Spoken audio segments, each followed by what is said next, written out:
Timeline, 5000 ans d'histoire, Richard Fremder. Avec l'invention de l'écriture et puis donc la simplification apportée par l'alphabet, vous avez donc une condition essentielle qui est réunie. Les sociétés disposent maintenant d'un moyen efficace pour transcrire la parole. Ok, mais il reste le problème fondamental dont je vous parlais, c'est sur quoi et comment organiser le texte. Donc l'histoire du livre est aussi l'histoire des supports matériels et des formes aussi que va prendre l'écrit. Vous voyez, tout ça, c'est un système global. Dans l'Antiquité classique, la forme dominante du livre, c'est celle du rouleau, que les Romains donc appellent volumen, donc on va dire volumen, encore une fois, entre nous. Contrairement au livre moderne qui est composé de pages reliées, le texte se présente sous forme d'une longue bande de matière écrite qu'on déroule comme ça progressivement pour lire.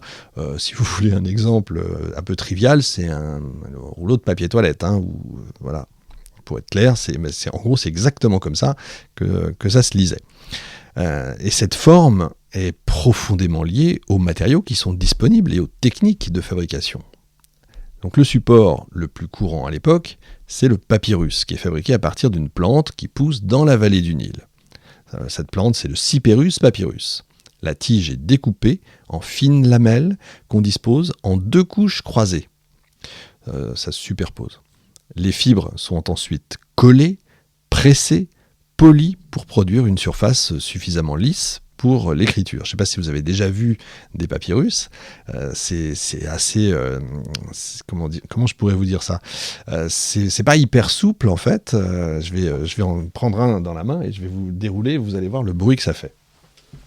Hop là, voilà. Là c'est de l'ASMR. Et écoutez, c'est plutôt... Alors peut-être que c'est dû à l'âge, mais en tout cas c'est pas du tout comme une feuille de papier. La différence avec une feuille de papier, vous voyez, là c'est ça, voilà, et là on est presque sur un morceau de carton. Ouais, c'est vivant l'histoire avec Timeline, c'est comme ça. Donc ces feuilles sont assemblées les unes aux autres pour former donc une longue bande qui peut atteindre parfois plusieurs mètres de longueur. Faut imaginer ça, c'est une technique qui est utilisée en Égypte dès le 3e millénaire avant notre ère et ça va se diffuser progressivement dans l'ensemble du monde méditerranéen. À Rome, le papyrus devient le support privilégié de l'écrit à partir du 3e siècle avant Jésus-Christ.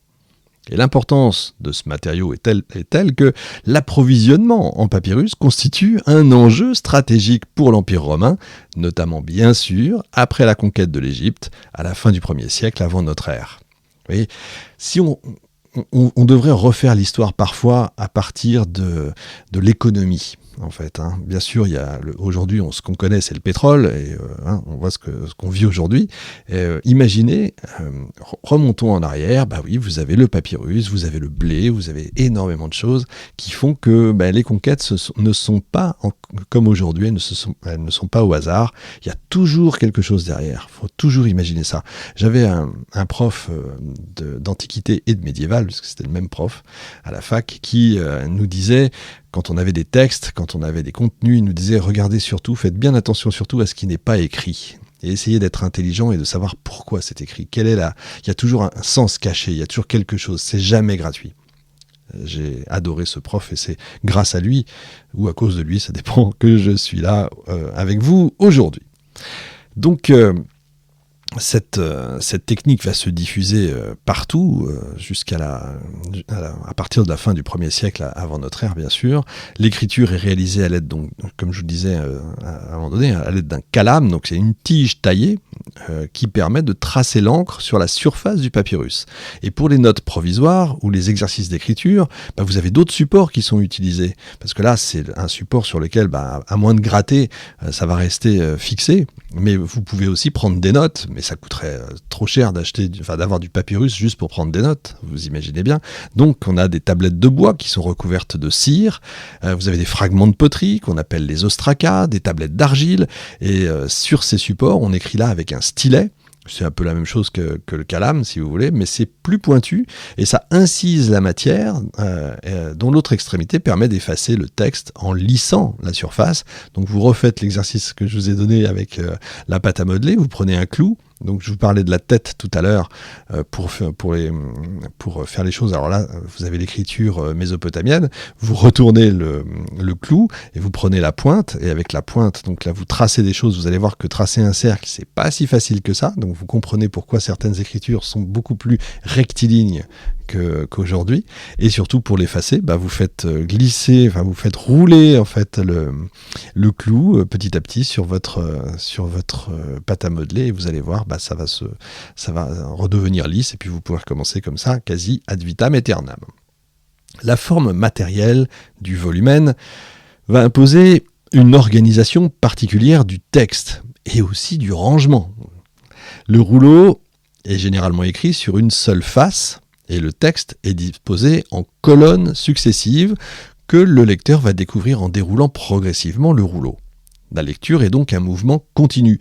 Et c'est drôle, regardez aujourd'hui un site internet, vous déroulez de haut en bas exactement comme le volumen, sauf que c'est à l'envers, bien sûr, parce que eux, c'était dans l'autre sens. Après, ça dépend comment vous preniez le rouleau. Enfin bon, peu importe. En tout cas, c'est exactement la même chose. C'est le même geste. C'est très très marrant. Comme quoi, l'histoire repasse toujours les plats. Il n'y a pas à ergoter. C'est comme ça. C'est pas autrement. Bref. La lecture, donc, c'est un mouvement continu. La main droite déroule la partie à lire, tandis que la main gauche enroule la partie déjà parcourue.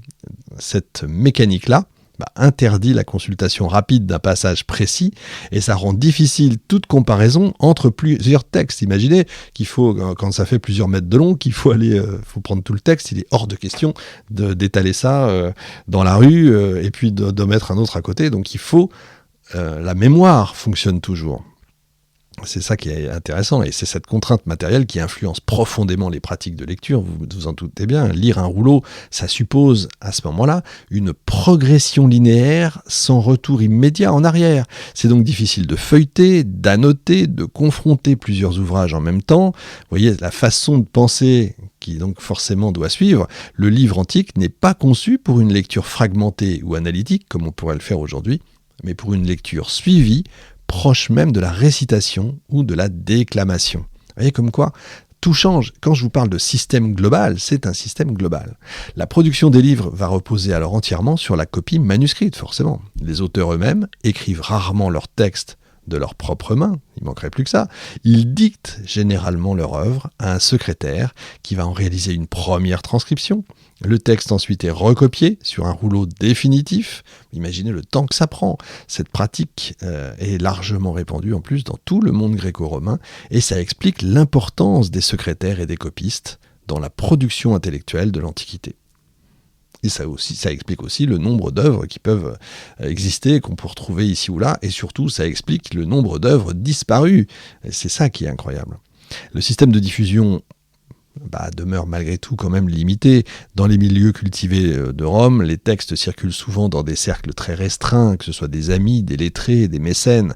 Les œuvres peuvent être lues publiquement dans des salons ou des auditoriums avant d'être copiées et puis diffusées.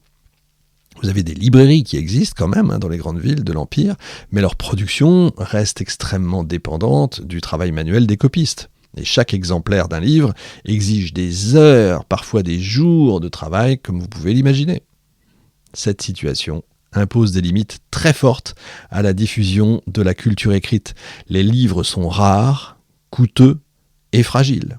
Leur circulation dépend d'un réseau étroit de copistes, de bibliophiles, de bibliothèques aristocratiques. Le livre antique reste donc un objet précieux, réservé à une minorité cultivée. Encore une fois, l'aspect social. Et pourtant, c'est pas la forme définitive, parce qu'à la fin de l'Antiquité, vous avez une transformation progressive qui commence à apparaître. Vous avez un nouveau format qui se diffuse peu à peu, le livre en cahier relié. On l'appelle le codex. Et dans le codex, il n'y a pas du tout de magie ou de trucs mystiques ou métaphysiques ou tout ce que vous voulez. Donc codex, ça veut juste dire cahier relié, le livre en cahier relié. Donc quand vous avez le codex machin chose pour Léonard de Vinci, pour ne citer que lui, c'est tout simplement toutes ces notes qui sont reliées en cahier et puis voilà quoi. Donc il n'y a pas de fantasme à avoir derrière le mot codex, même si c'est un magnifique mot pour des romans d'aventure extraordinaires, façon Da Vinci Code de Dan Brown.